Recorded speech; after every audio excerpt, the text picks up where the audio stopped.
Because of time, I'm going to take our message and I'm going to try to condense it down while we go through it and just try to hit the things that are most crucial in today's passage. And I'll be speaking not from the gospel today, but from the Acts passage, the very almost unique story of Paul in Athens, a passage I have never heard preached publicly all the while growing up in church, because it's one that usually gets skipped over, overlooked, kind of set aside. But I think there are two in particular nuggets that are really worthwhile us taking home today about it. First of all, a little bit of the backstory we need to understand. Paul has been on tour. He's been hitting cities like a rock star. And leading up to his events here in Athens, he's been to cities like Derbe, Lystra, Philippi, Thessalonica, Berea, all these places. And almost without a fail, every city that Paul has hit with his traveling companions, Silas, Timothy, in some cases Mark, although that they went different ways shortly after. Paul has provoked a response. He's followed his usual modus operandi.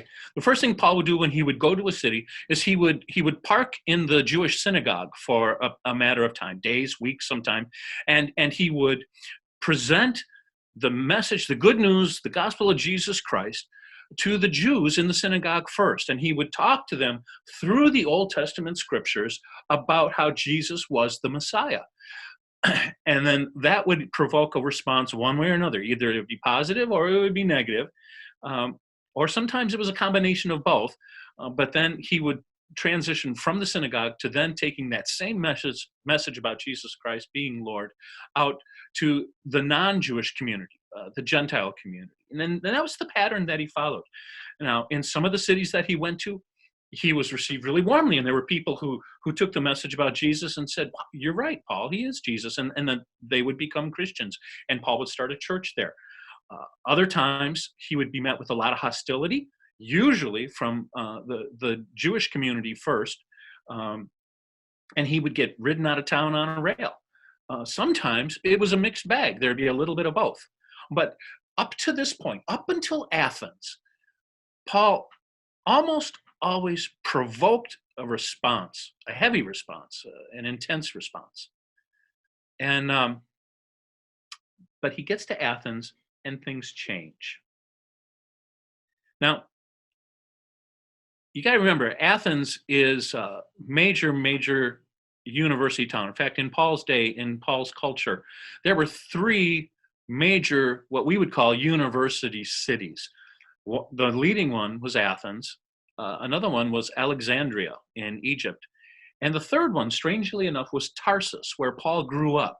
Now, you got to remember, Paul grew up very much a Jew, but also a Roman citizen. He was thoroughly educated, both as a full-fledged, very devout Jew, a Pharisee by his own account, and but also he was also thoroughly educated in what we would call the secular education of his day.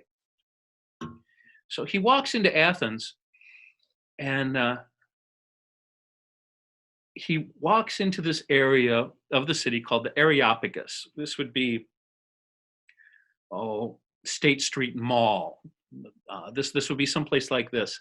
And it was a place where they had all kinds of altars set up to all the various different Greek and Roman gods. And as Paul's walking along, he sees an empty pedestal.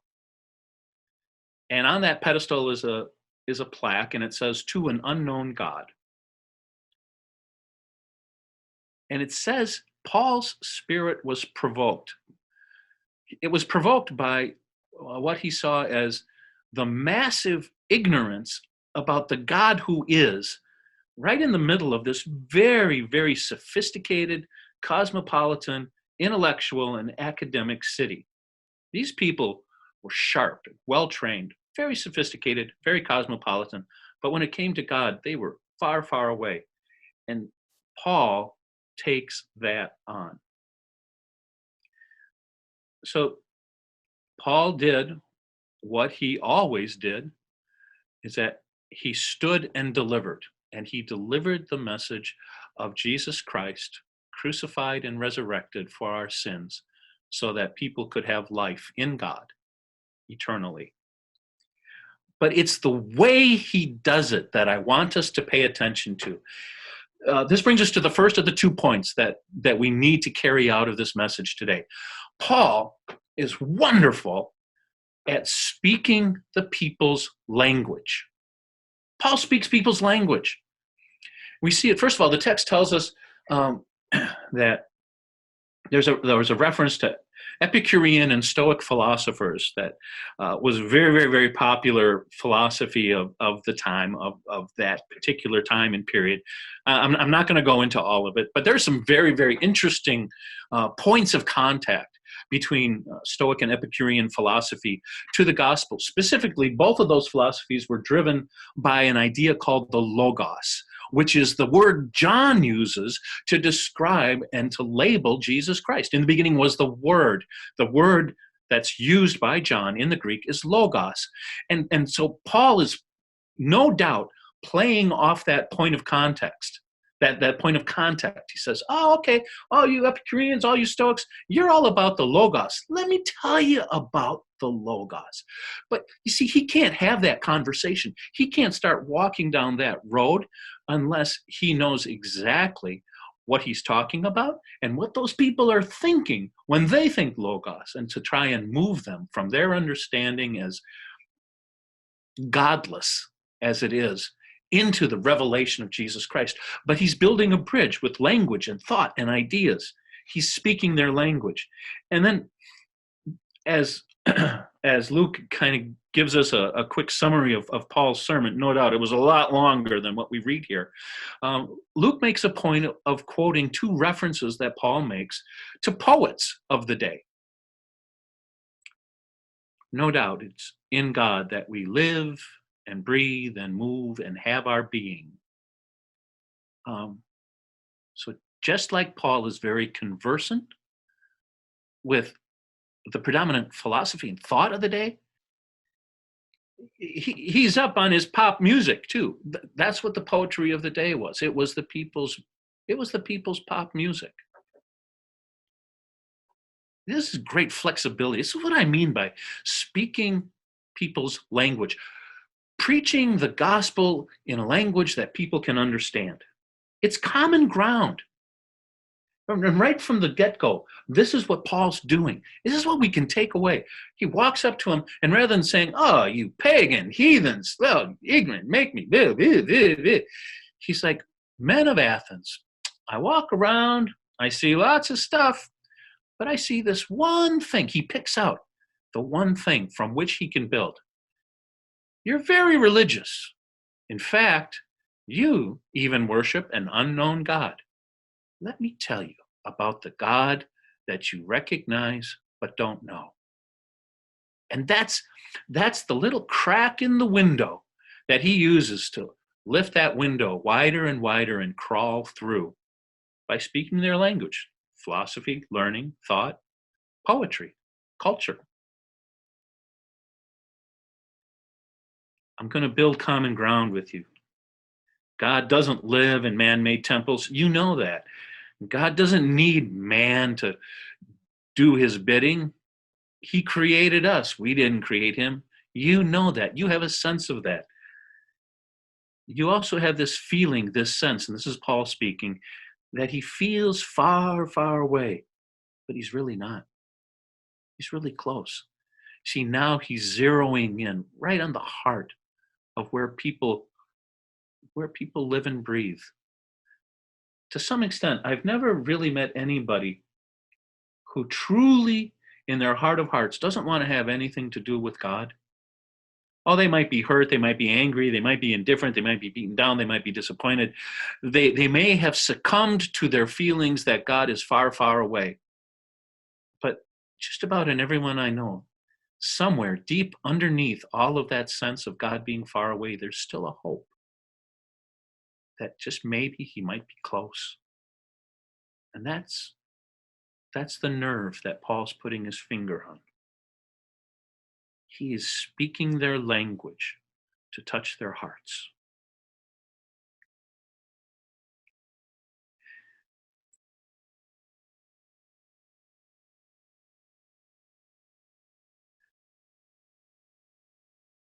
It is really important for us to speak people's language.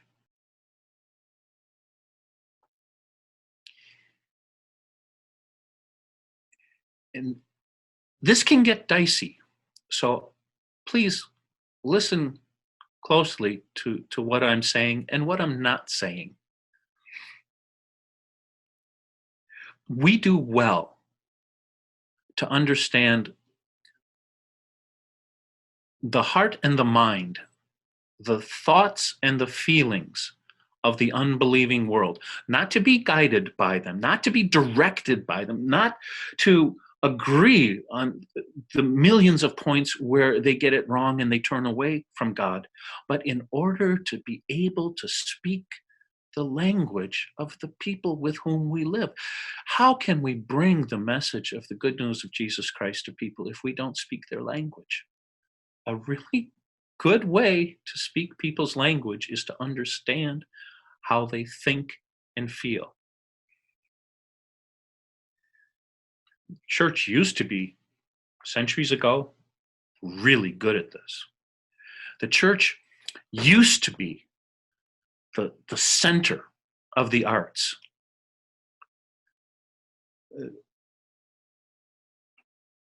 We've kind of lost that. Somewhere along the way, we drove a wedge between the Bible and the arts. And our ability to bring the gospel to our times and our people is poorer for it. You see, because that same cry of the heart, it's there. It's there if we would be willing to open our eyes and our ears to hear it. Now, that doesn't mean that every pop song that you hear, or every commentator on the news, or every philosopher of the day that you can read is reaching out to God or speaking the truth. No. That is not what I'm saying. I'm not saying that there isn't junk out there. There's worse than junk out there. There are lies out there. There is deception out there. There are half-baked crackpot ideas. There's all kinds of garbage out there. But since we have the truth, who's better equipped than us to sift through the garbage to hear those nuggets of an honest cry of the heart or a search of the mind for God? And that's there. And we've got to have ears to hear it. Bob Dylan, U2, Bruce Springsteen, Van Morrison. I could go on and on and on. Those are just my favorites, all right, as far as places I go to hear that cry of the heart. Bruce Coburn. Again, folks, I'm not saying that these guys are preachers. I'm not saying that they're biblical teachers. That's not the point. You see, that's where we start to go off track as the church when we look at contemporary artists, especially secular artists, and we lay the expectation on them to be biblical teachers or preachers. They're not. But sometimes they are amazing expressions of lost hearts and minds groping for God. When each one of our sons graduated from high school, we gave each one of them a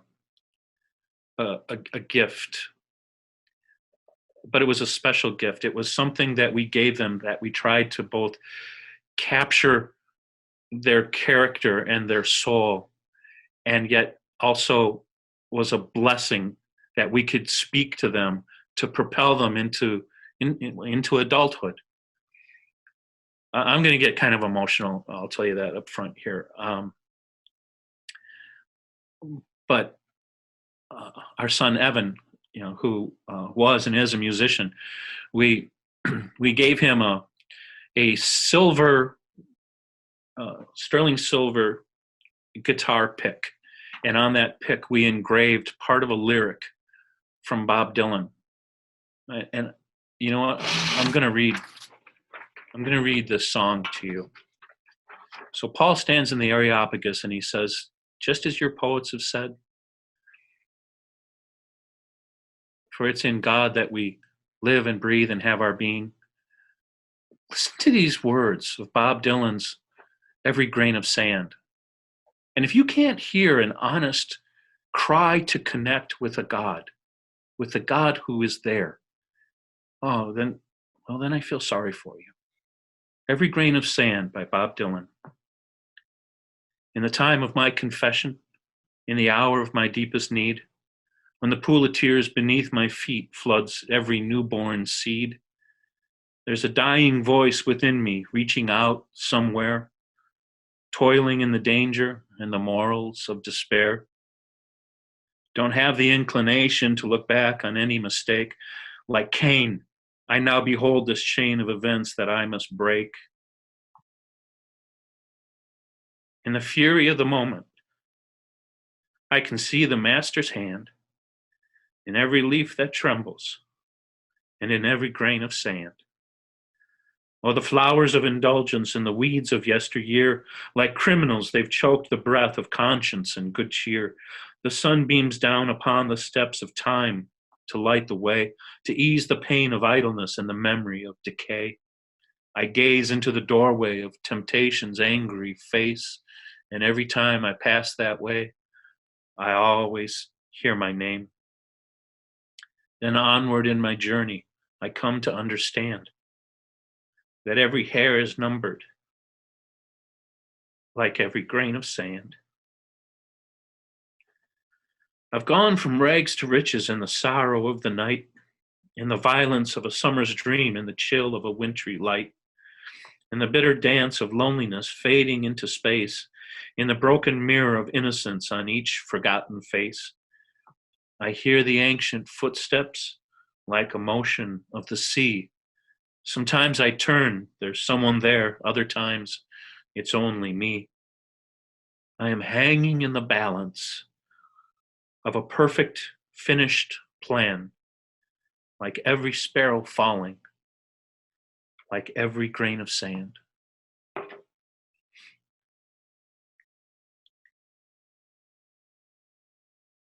Cry of the heart is there on the lips of the people who don't yet know Jesus. And we do well when we listen to it and speak their language. And when we see it happen, it's a beautiful thing. It's a dicey thing to pick out an actual flesh and blood person in the church and hold them up as an example, but I'm going to do it because it's struck me of this very thing.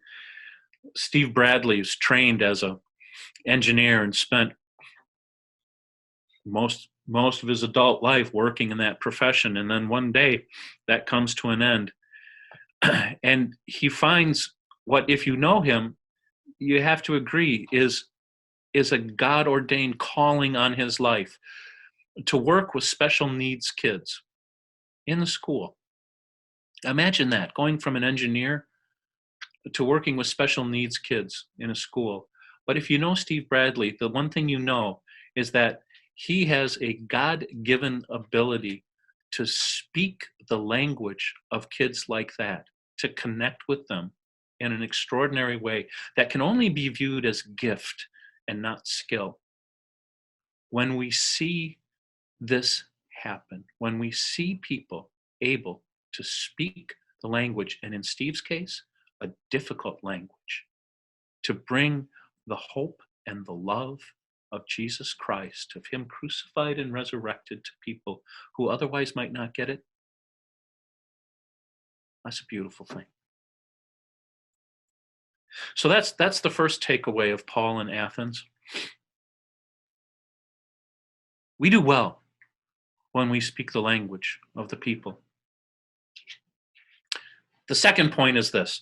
There are a ton of commentators and biblical critics and scholars who take this episode in Paul's life and they say it was a failure. Why? Because he didn't get a response. I said earlier, in all the cities leading up to this, Paul provoked. There was either a strong positive, a strong negative, but there was a provocation, there was a response. In Athens, there was only a yawn. Oh, this is very interesting, Paul. Come back later. We'll talk more about this. And so a lot of biblical scholars look at this and they say, it was a failure. No. And this is the second thing we have to take away. It is not a failure because Paul, as are we, is only responsible for being faithful to doing what we're called to do. It is God's responsibility to take care of the outcome. Paul faithfully preached the crucifixion and resurrection and the lordship of Jesus Christ. He was faithful to his calling. The outcome, the response of the people is God's responsibility. We have to not hold ourselves responsible for God's outcomes because we ain't God. So I told many of you last week that, I was really hoping in my surgery that God would give me a miraculous healing so that I could sit down with a couple of doctors who knew exactly the nature of the injury and say, these injuries don't heal all by themselves. You know then that this was a miracle of God.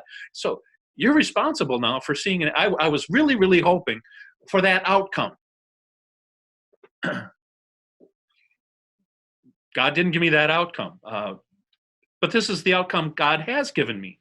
Surgery went by the book. And so now, since Thursday, I haven't had any pain. I mean, they screwed something into the bone of my arm, and I feel no pain. God's intervention, your prayers, I don't know. But that's the outcome God's given. And so what faithfulness means for me now is to be able to speak this and say, look at this thing that God's done. I have absolutely no control over that outcome. I don't know why God's allowed this outcome for me and for other people. They've had all kinds of setbacks and agony and things like that from symbol of surgery. I don't know. But all I do know is that this is a very, very, very unusual outcome that is only and best explained by the finger of God reaching down and touching. So praise to God. Thank you to God. My gratitude and all of ours who've been praying goes to God. So Paul in Athens, let's remember to speak the language of the people. Let's remember that we're faithful to present the gospel. We're not responsible for the outcome.